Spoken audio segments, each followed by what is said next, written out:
आते ही थोड़ी हमारी बात लंबी हो जाती है, तो इसलिए आराम से इसे बातचीत की तरह हम करें। कई लोगों की बात हम सुनना चाहेंगे।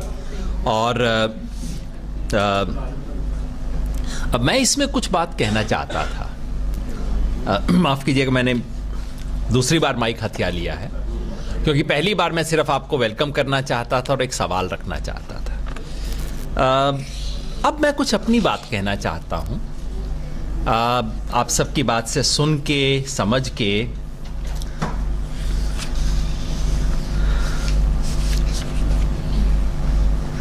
हमारे देश में कम्युनलिज्म के, हिंदू मुसलमान का जब भी कोई सवाल आता है, रिलीजन का जब भी कोई सवाल आता है, तो उसमें बहुत ज़्यादा वक्त हम ज़ाया करते हैं अपना सेकुलरिज्म साबित करने में।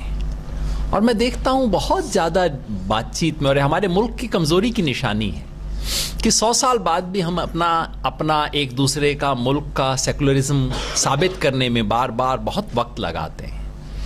मैं उसमें एक सेकंड भी अपना नहीं लगाऊंगा। अगर इतने साल के बाद मैं अपना सेकुलरिज्म साबित नहीं कर पाया हूं, तो फिर अब अगले जन्म में करूंगा। हिंदू हूं तो अगला जन्म शायद मिल जाए मेरे को, तो इस जन्म में तो अब मैं नहीं कर सकता, तो उसको छोड़ दीजिए। अब मैं कुछ सीधी सीधी बात कहूंगा।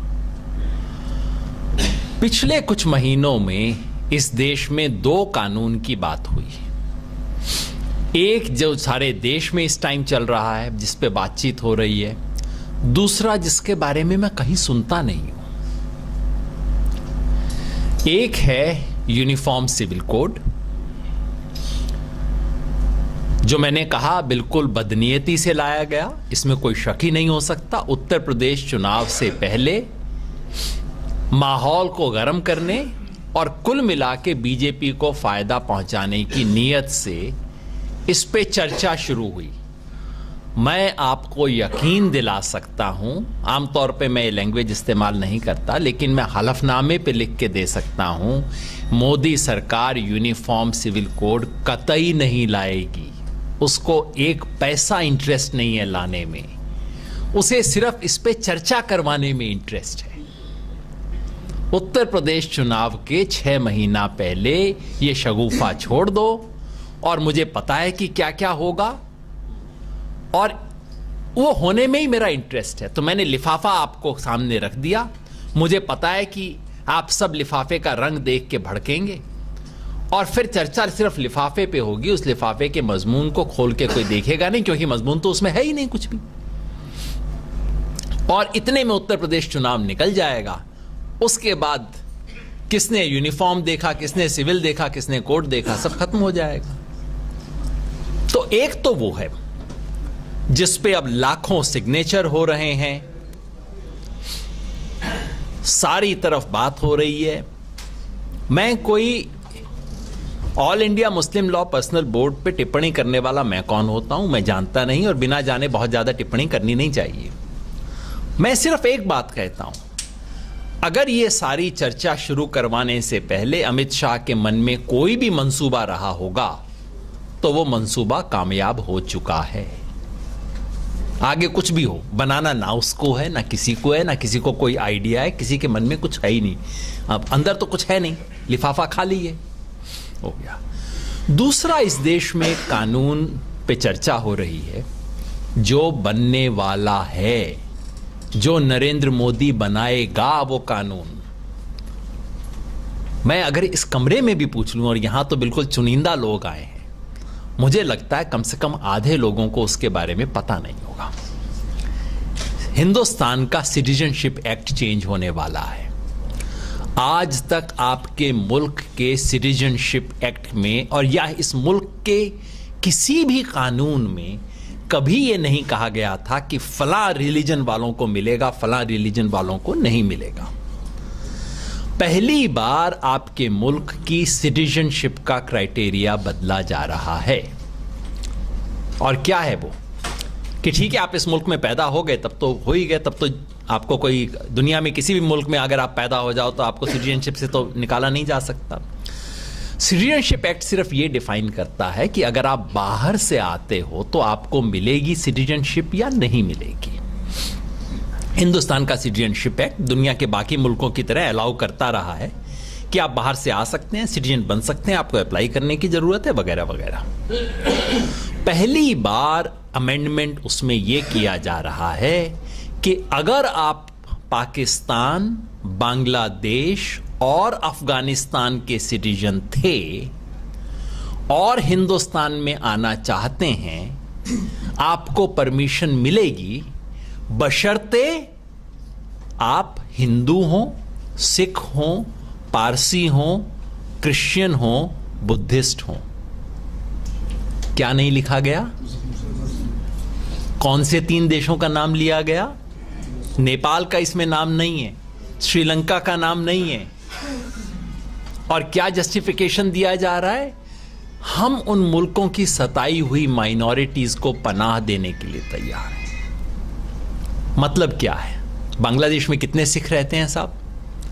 कितने पारसी रहते हैं? अफगानिस्तान से कितने पारसी और आपके बुद्धिस्ट आने वाले हैं? पाकिस्तान में कितने वो होंगे?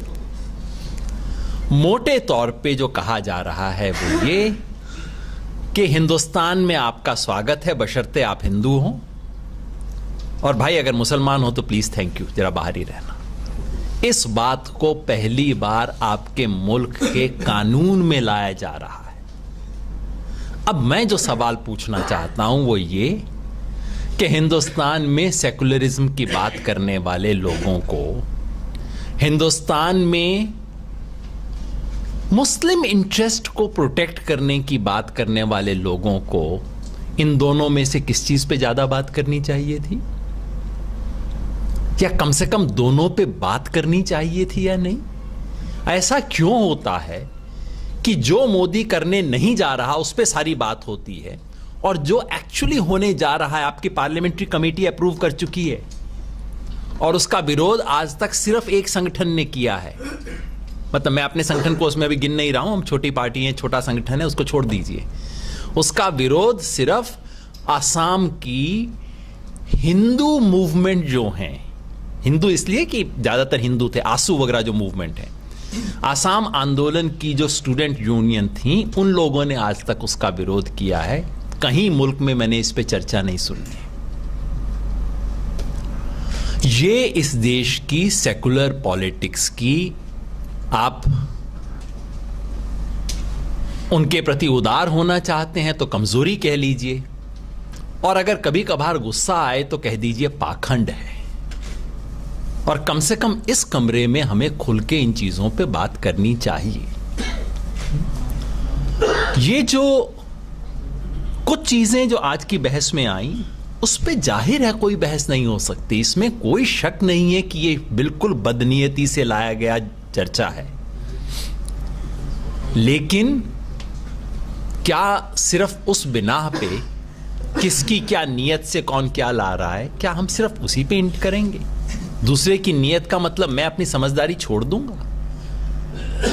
इसमें कोई शक हो नहीं सकता। हमारे सब साथियों ने कहा, बाकियों से अलग पोजीशन लेने वाली हमारी बहन नूरजहां ने भी कहा कि जबरदस्ती इंपोज करने का सवाल ही नहीं होता है, हमें कबूल नहीं है। और अगर यूनिफॉर्म का मतलब यह है कि सभी का बिल्कुल आइडेंटिकल हो जाए, एक जैसा हो जाए, तो वो भी हमें कबूल नहीं है। ये पॉसिबल नहीं है, इस मुल्क में हो ही नहीं सकता। ये कहां, मतलब इन्हें मुल्क बदलना पड़ेगा, और मुसलमान नहीं, पहले हिंदुओं को बदलना पड़ेगा। ये जो हिंदुओं में 150 तरह की शादियां होती हैं, पहले तो उसको बदलना पड़ेगा ना। मेरे इलाके में अगर आप कह दीजिए कि अपने मामू से शादी की बात हो जाए, बात कर दीजिए, और मेरी मां अगर हो तो मुंह पे थप्पड़ मार देगी उसी टाइम कि तू सोच कैसे सकता है। और केरला के हिंदू करते हैं, वहां बिल्कुल, वहां तो इनफैक्ट मोस्ट प्रेफर्ड मैरिज वो है। तो इसकी ये जो जबरदस्ती करना, इंपोज करना, या पूरे मुल्क में एक ही कानून से सबको बांध देना, एक समान शादी तलाक सबके हों, ये तो हो नहीं सकता। इसकी तो बहुत बहस की जरूरत नहीं है। ये बात सच है कि लीगली बाइंडिंग नहीं है। जफर साहब का मैंने पर्चा देखा, इसमें कोई शक नहीं है। एक तो डायरेक्टिव प्रिंसिपल्स लीगली बाइंडिंग नहीं होते हैं, और इसमें कोई शक नहीं है कि इसके ऊपर ज्यादा खेल करने के पीछे एक पॉलिटिकल खेल है। मगर आप और मैं सिर्फ ये नहीं कह सकते क्योंकि डायरेक्टिव प्रिंसिपल्स इस देश में क्या क्या चीजें हैं जिस पे कॉन्स्टिट्यूएंट असेंबली में राय बनी कि हाँ चीज तो ठीक है, फिलहाल नहीं की जा सकती। अब उसमें फिलहाल नहीं की जा सकती है, लेकिन चीज तो ठीक है भी है इसमें। तो इसलिए जब आप और मैं, हम सब खड़े होके ये दिखाई देते हैं, बाहर इस कमरे के बाहर हमारी आवाज ये जाती है कि हम कह रहे हैं कि यूनिफॉर्म सिविल कोड नहीं होना चाहिए, तो इससे पूरा जो मुल्क में मैसेज और इमेज जाता है, ये जो सारा यूनिफॉर्म सिविल कोड का मामला है सिर्फ मैसेज और इमेज का खेल है। इसमें रियलिटी में कुछ नहीं होने जाने वाला। ये सिर्फ परसेप्शन का खेल है, और उस परसेप्शन के खेल में मैं साफ साफ कहूं तो मुस्लिम कम्युनिटी की आज की लीडरशिप की कमजोरी की वजह से, नासमझी की वजह से जो इमेज जा रहा है वो बहुत नेगेटिव जा रहा है। इससे बहुत नुकसान हो रहा है। इसके बारे में कुछ खुल के चर्चा नहीं हो रही है, और हम ये सोचते हैं कि इस जैसे कमरे में, और मुझे बहुत अच्छा लगा कई साथियों ने खुल के सारी बातें कही, इससे बहुत नुकसान हो रहा है। मैं सिर्फ 3 बात कह के अपनी बात अब खत्म करूंगा। मैं जफर साहब वगैरह को कह रहा था कि सर बीजेपी ने शगुफा छोड़ दिया। अगर आप उसके जवाब में सिर्फ ये कह देते कि हाँ बहुत अच्छा आइडिया है, आप प्रपोजल लाइए, हम गौर करेंगे, खत्म हो जाता। आपने कैंपेन चला दिया, लाखों सिग्नेचर करवा दिए। आपके सिग्नेचर का जितना वजन होगा उतना ही उनके प्रोपेगेंडा का वजन बढ़ता जा रहा है। आप अपनी पिटीशन से उनके प्रोपेगेंडा का वजन बढ़ा रहे हो। आप कह देते हाँ कीजिए कीजिए, जरूर लाइए, ऐसा करो, सारे हिंदुओं को भी एग्री करवा लो, सारे सिखों को भी इसमें सिग्नेचर करवा लो, इनका सब कर लाओ, हम आखिर में कर देंगे, करो। तो वहीं का वहीं ठुस हो जाता, इसमें कुछ था नहीं, है ना? लेकिन अब इतना वजन बन गया इस सारी बात का, तो कैसे इसे हैंडल करें? मेरा 1-2-4 सुझाव हैं, सोचिएगा, सिर्फ सुझाव के तौर पे रख रहा हूं। यूनिफॉर्म सिविल कोड शब्द से हम डरे नहीं, उस शब्द को हम अपने तरीके से इंटरप्रेट करें। भाई हम क्या करते हैं, कुरान के साथ भी तो यही करते हैं। कुरान में लिखा हुआ है, अब मैं उसको इंटरप्रेट कर सकता हूं, इंटरप्रेट करने का तो हक है।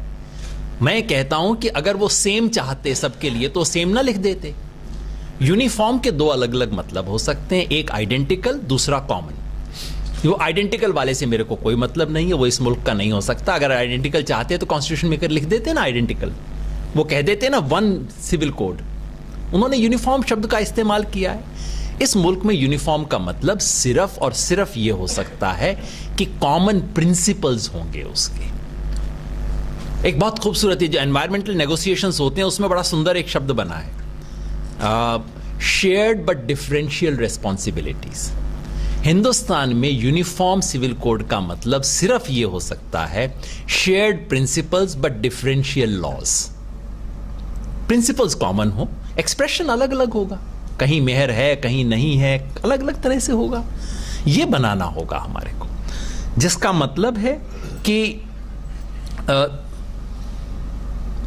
इसको, और क्यों कॉमन सिविल कोड? एक तो ये कि एक शेयर्ड सिटीजनशिप है, जहां शेयर्ड सिटीजनशिप है वहां कुछ मिनिमम प्रिंसिपल्स शेयर्ड होने चाहिए। इसमें कोई बुरी बात नहीं है, डाइवर्सिटी के खिलाफ नहीं है हमारे मुल्क की, अगर आपके प्रिंसिपल्स कॉमन हो वहां पे तो। दूसरा, जेंडर जस्टिस बिल्कुल होना चाहिए। हमारे दोस्तों ने बहुत सुंदर बातें कुरान से बताई, मेरी भी जानकारी में इजाफा हुआ और आपकी बात से।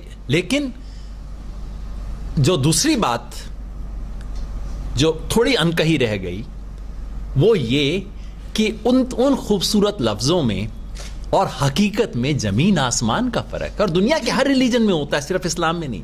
दुनिया का हर रिलीजन में किताब बहुत खूबसूरत बातें कहती है और रियलिटी में हम बहुत ही नकारा किस्म के काम करते हैं। तो उस जो रियलिटी में हो रहा है उसको हम चैलेंज करेंगे ना, तो उसको तो जेंडर इनजस्टिस होता है।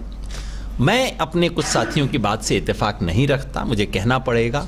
ये कहना कि कहाँ होता है मुझे दिखाइए, या कि ऐसा बिल्कुल नहीं होता। अब देखिए साहब, ये तो वो बीजेपी वाले भी ये कहते हैं कि एक अखलाक था, कितने लोगों को मार दिया हमने ये बीफ खाने के चक्कर में, 5 मरे 10 मरे। अरे मेरे लिए वो 5 या 10 बहुत बड़े हैं, वो इस मुल्क का फ्यूचर तय करेंगे वो 5 और 10 केस, अगर आप ये करने लग गए इस देश में तो जहां जहां इनजस्टिस का सवाल है वहां गिनती हम ना करें। अगर 10 औरतों के साथ होता है, 100 औरतों के साथ होता है, और अगर कम होता है तो हम खुशी से कहें ना कि हम तो कल बंद करने को तैयार हैं। कहना चाहिए इन चीजों को। मैं इसलिए कह रहा हूं कि इसका मैसेज बहुत खराब जा रहा है इस कमरे के बाहर। हमें एहसास नहीं है इसका क्या मैसेज जा रहा है और इससे क्या हो रहा है। ये बिल्कुल खेल यही था कि दिखाओ कि सारे मुस्लिम कौम अपने कुछ कठमुल्ला लोगों के हाथ में है और ये कोई सुधार करने को राजी नहीं होंगे, और एग्जैक्टली वही मैसेज चला गया है सबके सामने। ये बहुत अफसोसजनक चीज है, ऐसा नहीं होना चाहिए था मुल्क में। तो कॉन्क्रीटली मेरा जो सुझाव होगा, आप गौर कीजिए इस पे, वो ये कि हम कहें, इसको बेहतर तरीके से कोई फॉर्मुलेट कर सकता है कि यूनिफॉर्म या कॉमन। कॉमन शब्द मैं पसंद करता हूं। अगर कॉन्स्टिट्यूशन में कॉमन लिखा होता तो ज्यादा बेहतर रहता, पर अब क्या करें, कॉन्स्टिट्यूशन तो कॉन्स्टिट्यूशन है, लिखा हुआ वर्ड आ गया है वहां, तो एक है ना। लेकिन कॉमन सिविल कोड नाम का विचार एक आइडिया, बुरा आइडिया नहीं है। आप इसके कंटेंट पे बहस कीजिए। मैं इसके लिफाफे के कलर पे बहस नहीं करूंगा, मैं इसके मजमून पे बहस करूंगा। आप इस पे लाइए, कंटेंट लाइए, उस पे बहस करेंगे। पहला ये, और सिर्फ ये कह के अपने कंधे ना उचका लें हम, क्योंकि ये भी जिम्मेवारी से बचना होगा कि मुझे पता है तुम नहीं लाओगे इसलिए मामला टल जाएगा। नहीं, हमारी जिम्मेवारी बनती है कि हम इसमें कंटेंट दें, हम बताएं कि क्या चीज होनी चाहिए, और कम से कम शुरुआती तौर पे।